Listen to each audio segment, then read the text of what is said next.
Hi everyone, I hope you're all well and welcome to today's video.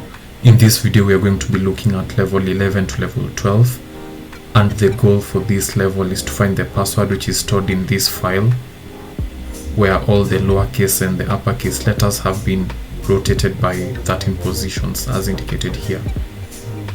These are some of the commands that you may need to solve this level, and we have a resource here that we can use to look up the information being based on the concept that is being tested.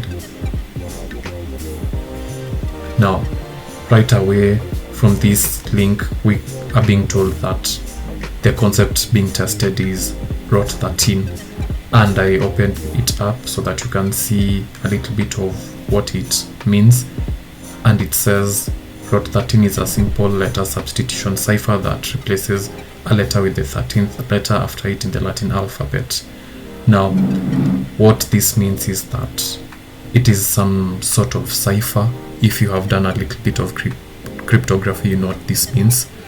And essentially what that means is that you take a given letter in the alphabet and you transform it to the 13th. So I believe A is transformed to N. I mean, just count 13 more letters in the alphabet and then replace it with that one, as you are going to see. I also opened up a decoder that you can use to do that in real time. So if we erase this a little bit and then we type A, as you can see it is N, and then B will be O, as you can see, and then C will be P. You just keep on adding 13 letters.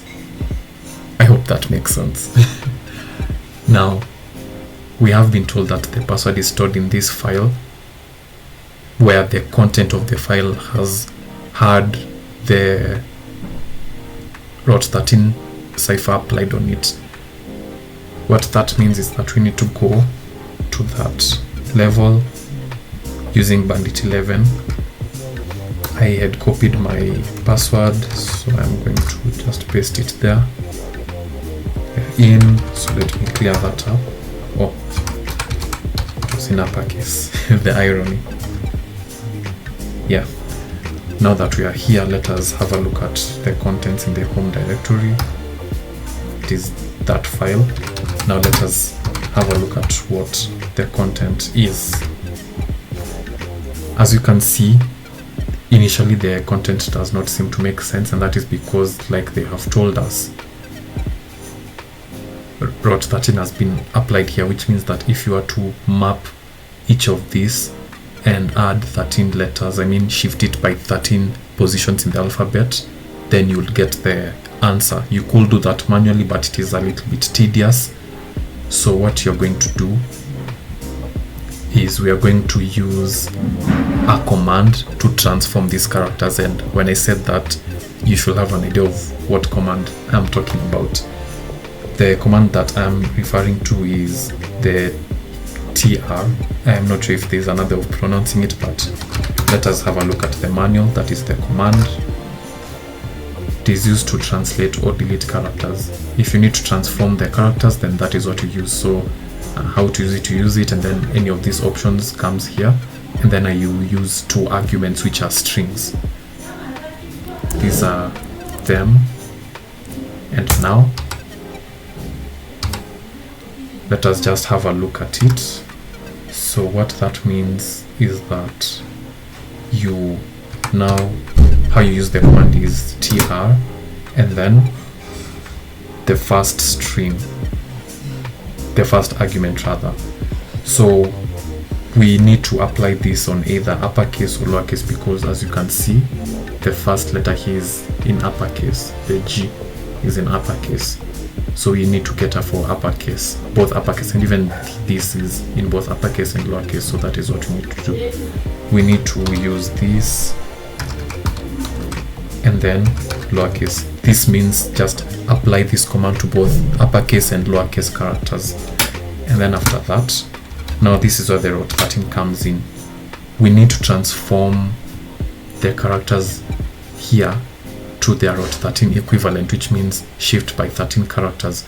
So A, as you have seen, shifts to N, and so on and so forth. So what you do is you do that, I will explain what this means. Oh, do not mix. So that, and then yeah, what this means is N to Z is the last half of the alphabet, and A to M, let me highlight it, is the first half of the alphabet. What this means is that take the characters, both uppercase and lowercase, and shift them. So for the uppercase, N to Z, or Z depending on where you're from, should be mapped to A to M, which means N should be A. This is just a way of telling the command to map each of these letters to its respective root 13 letter. So all this, so this first half means in the last half map them to the first half. And this is quite interesting because the alphabet has exactly 26 letters or characters, and this means that all of them map equally. So N maps equally to A, and then if you go on like that, you will arrive to A, and then you'll have to start over. I mean, I wish I could represent this visually, but I mean, if you also write it, you can understand exactly how this works. But if you are to map each of them, N to A, O to B, the result will come to Z, and it will map to M. So it is like a circle. It is like a circle. Anyway, this here is just for the lowercase characters, so that is what this means. Now we have defined what we need to do. We are essentially telling the command to apply the root 13 cipher. The question is, to what do we apply it to? Meaning that we need an input. For our input, we use that. That is just a concise way in Linux or Bash to grab an input and put it in here. It should be a string, so we need to use the double quotes, and our input is this.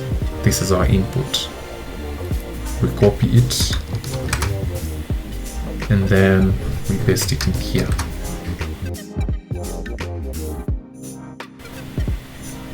So once you paste it in here, I was just making sure that all is well. So essentially what this means now is that we have an input and we set it in here, meaning that we apply the root 13 cipher in here. And the amazing thing about this way of doing it is that it is both encoding and decoding. So this will be mapped back to its root 13 equivalent, and if you keep doing it, it will return to exactly this, because like I told you, it is like a circle and they are equal. That is why we have N to Z and A to M, because once you do it twice, now you'll have to do it again. As you can see now, we have our password, and what we get is the password is, and then the password. If we were to do this again, it will map back to its original form. Let us try that and see what happens. So we just copy it.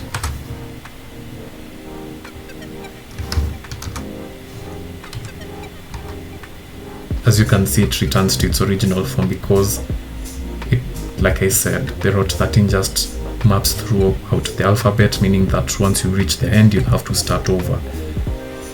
And that is it for the video. This is a nutshell of how the root 13 cipher works. Be sure to check it out and learn more about other ciphers. There are other interesting ciphers out there, and this all just depends on your understanding of Linux along with this command. And I hope you have understood one or two items from here. I will see you in the next video. Thank you for watching up to this point, and bye bye.